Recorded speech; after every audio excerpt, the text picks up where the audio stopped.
Joshua was born into the bitter hardship of Egyptian slavery, a child named Hoshea amid the cries of an oppressed people.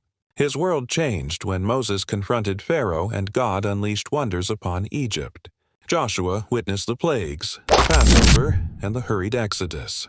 As a young man, he walked through the parted waters of the Red Sea, the walls of water towering beside him, a first lesson in the power of the God who delivers. It was Moses who later renamed him Joshua Yehoshua, the Lord saves, a name that became his destiny. His first public calling came during Israel's earliest wilderness trial. The Amalekites launched a sudden, vicious attack. While others faltered, Joshua was chosen to lead Israel's untrained men into battle. In the valley below, Joshua fought with fierce determination, while on the hill above, Moses stood with Aaron and Hur, his hands raised toward heaven. Joshua learned a profound spiritual truth that day. Victory flowed not from the sword alone, but from dependent obedience. When Moses' hands were raised, Israel prevailed. When they fell, the battle turned. From this, Joshua carried a lifelong conviction.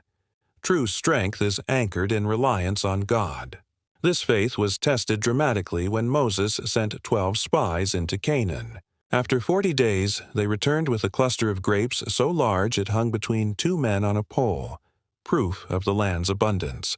Yet 10 spies saw only impossibility, fortified cities and giants who made them feel like grasshoppers. Fear spread like a plague. But Joshua and Caleb stood firm. Tearing his clothes in anguish, Joshua cried out, "The land we passed through is exceedingly good. If the Lord delights in us, he will bring us into that land.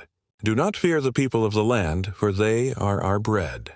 Their protection has departed from them, and the Lord is with us." The people refused to listen.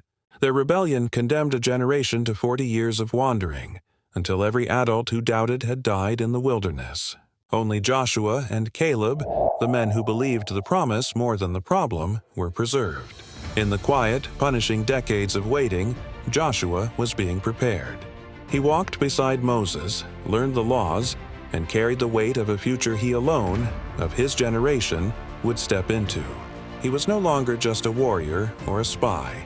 He was a leader in waiting, forged in the fires of faith, disciplined by delay, and entrusted with a promise that would demand everything.